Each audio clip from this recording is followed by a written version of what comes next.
This special economic zone sits on a 2,000-acre site along Kenya's coast and is projected to attract nearly $3 billion of investment. Once fully operational, the Vipingo Special Economic Zone is expected to generate more than 30,000 direct jobs and thousands more indirectly, transforming livelihoods and driving regional growth. Ladies and gentlemen, our special economic zones represents more than just designated parcels of land. They are strategic assets, carefully designed and structured to attract investment while directly addressing the impediments that investors have long faced in our region. Kenya stands at the crossroads of opportunity, strategically positioned as the gateway not only to East Africa, but also to the entire Africa Continental Free Trade Area, a market of 1.4 billion people. This unique positioning offers investors seamless access to one of the fastest growing consumer and producer hubs in the world. Kenya's greatest resource, however, is its people. We have one of the most educated, competent, and tech-savvy workforces anywhere in the world, ready to apply their skills, creativity, talent, and innovation in the service of investors and their enterprises seeking to establish globally competitive enterprises here in Kenya. Beyond our human capital, Kenya is abundantly endowed with agricultural products and minerals that provide unmatched opportunity for value addition. Our globally renowned tea and coffee, fresh horticultural produce, sugar, livestock, dairy, and fisheries, as well as our minerals, including soda ash, fluorspar, rare earth, provide a strong base for industrial value addition. Another of our compelling comparative advantage is our energy. Today, 93% of our energy is generated from renewable sources: geothermal, wind, hydro, and solar. By 2020, we are determined to complete the transition to 100% green. This achievement places Kenya among only a handful of nations worldwide that can credibly offer investors a truly low-carbon industrial platform. Distinguished guests, we are under no illusion about the pain points that have historically hindered investment. Infrastructure gaps, whether in roads, market access, water, and energy, have often made it difficult for investors to focus on their core business. Our special economic zones are designed to resolve these challenges decisively. By delivering world-class infrastructure within these zones, we ensure that investors can operate in an environment that rivals any in the world. We are also confronting head-on the challenges of bureaucracy and regulatory bottlenecks.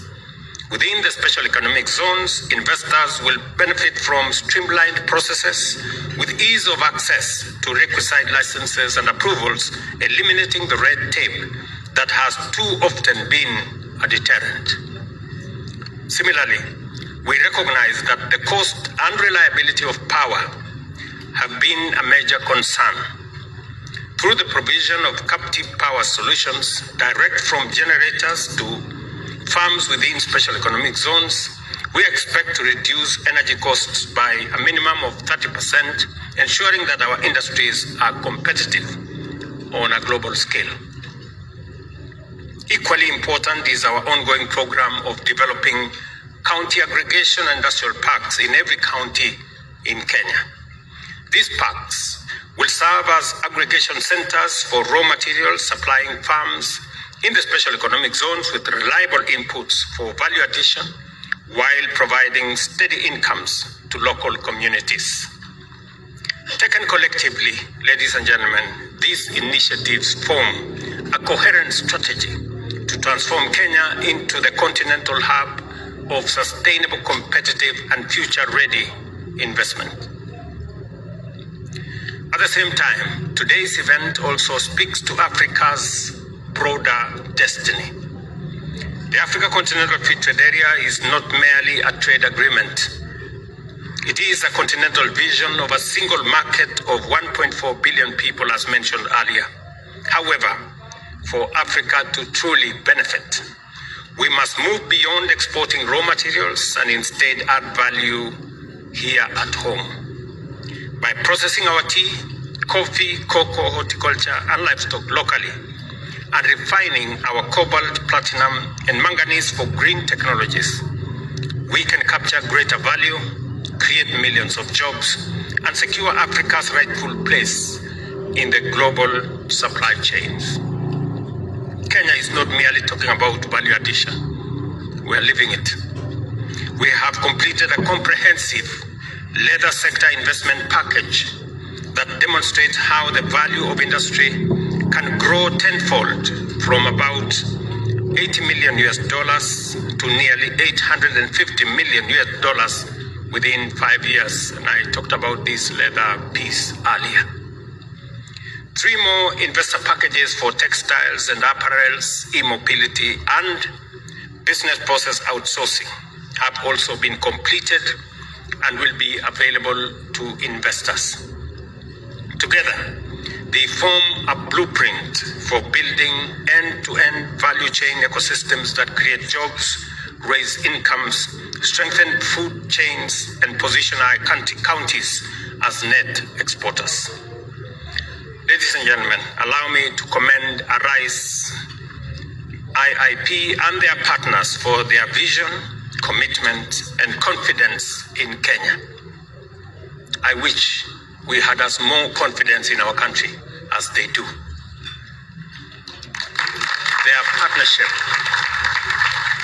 partnership with Centre here in Vipingo Special Economic Zone, as well as their investment in Dongo Kundu and Naivasha, alongside the 700 million investment by Vision Invest, demonstrates that Kenya is a premier destination for serious transformative investment.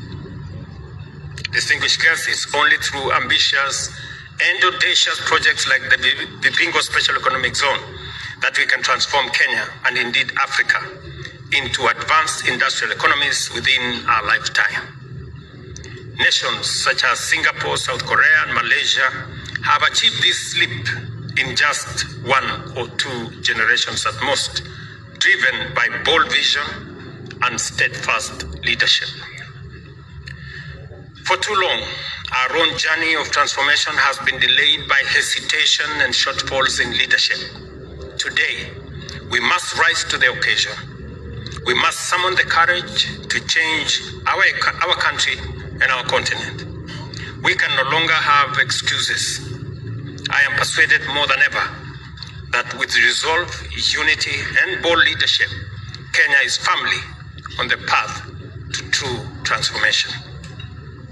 The launch of the Vipingo Special Economic Zone is therefore not the end of the journey.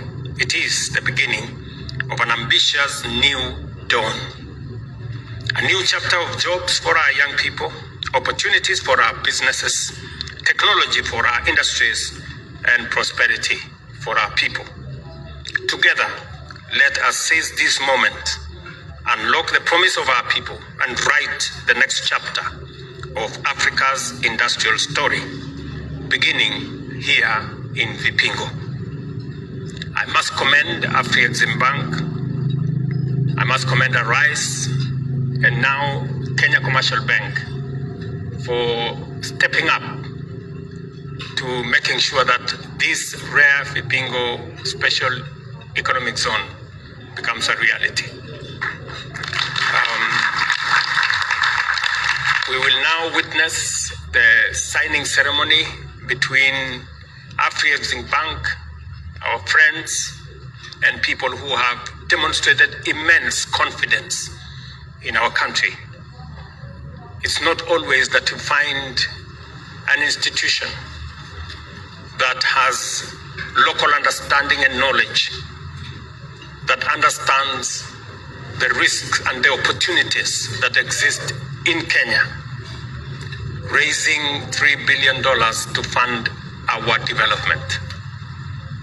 From the people of Kenya, from the government of Kenya and from me, Professor Orama, and your team at the Afri-Exim Bank, we are eternally grateful. And the ecosystem of friends that you have introduced to us, from Arise to FEDA and to all the other institutions that are participating in the transformation of our nation, I want to give you my assurance and that of the government and people of Kenya that we will be true friends as we journey together in the transformation of our continent and more specifically in the transformation of our country, Kenya. Kenya Commercial Bank has demonstrated beyond reasonable doubt that they too believe in this country. They have been reliable partners to the government and the people of Kenya. And today, as we witness this signing ceremony, I want to commend Kenya Commercial Bank with your partners now, Afri-Exim Bank, as you look at the industrial opportunities that are available to us and to the people of Kenya. And as we build more opportunities around, I want to encourage other financial institutions in the Republic of Kenya to step forward and participate and be part and parcel of the transformation of our country. Thank you very much, Asanteni sana, and God bless you.